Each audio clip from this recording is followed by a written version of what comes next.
Core Scientific, une société minière de Bitcoin, a déposé une demande de protection contre la faillite.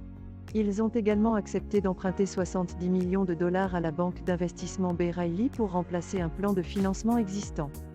Le prêt, s'il est approuvé par le tribunal des faillites, fournira à Core Scientific une marge de manœuvre financière pouvant aller jusqu'à 15 mois.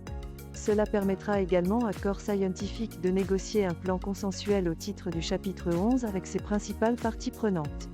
Une audience sur cette demande doit avoir lieu le 1er février. Cette nouvelle met en lumière la situation difficile dans laquelle se trouve actuellement l'industrie minière de Bitcoin. En raison de la baisse des valorisations des crypto-monnaies et de la hausse des coûts de l'électricité, les entreprises sont obligées de rechercher des financements alternatifs pour rester solvables. L'accord conclu entre Core Scientific et B. Riley pour emprunter 70 millions de dollars pour remplacer une installation existante témoigne des difficultés de l'industrie.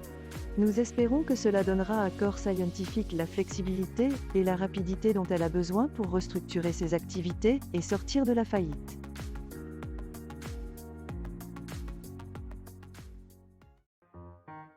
Les développeurs d'Ethereum lancent mercredi un nouveau réseau de test, le Zhejiang.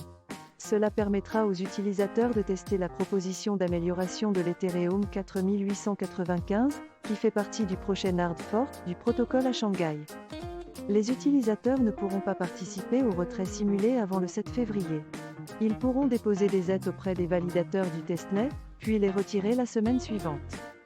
Le lancement du réseau de test du Zhejiang intervient après l'abandon du réseau de test du Shandong. Cela était dû à l'inclusion de quelques EIP concernant le format d'objet EVM. La mise à niveau 2 OF fera plutôt partie d'un hard fork distinct d'Ethereum attendu au 3e trimestre. Ce nouveau réseau de test permet de tester un aspect critique du hard fork de Shanghai avant sa mise en ligne. Il s'agit d'une étape importante dans le développement d'Ethereum, qui permet aux utilisateurs et aux développeurs de tester la fonctionnalité dans un environnement à faibles enjeux.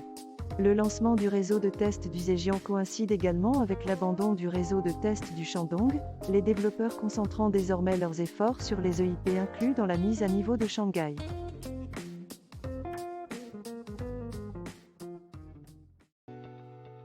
Numan Cyber a été sélectionné comme partenaire de sécurité du programme BNB Chain Kickstart. Il fournit des solutions de sécurité Web 3 complètes avec une réduction de 25%.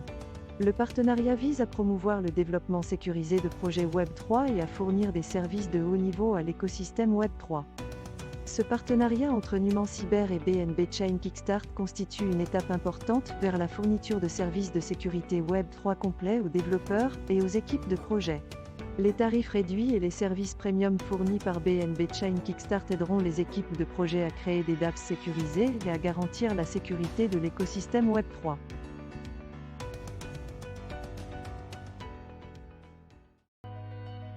Le Bitcoin a dépassé les 23 000 $ lors de l'ouverture de Wall Street le 31 janvier, marquant ainsi sa meilleure performance depuis la mi-2022.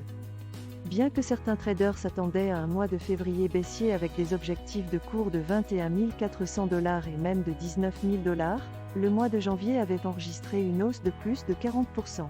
Cela en a fait le meilleur premier mois de l'année pour Bitcoin depuis 2013. Ce jour-là, l'indice du dollar américain a atteint son plus haut niveau en 2 semaines. Le S&P 500 a clôturé au-dessus de sa moyenne mobile sur 50 semaines pour la première fois depuis avril de l'année dernière. La société d'analyse en chaîne Glassnode s'est concentrée sur l'importance du mois de janvier. Ce mois-ci, le Bitcoin a repris vie, la demande au comptant, et une série de courtes pressions ayant alimenté la hausse. Cet article met en lumière la performance haussière du Bitcoin en janvier et les perspectives prudentes des traders pour février.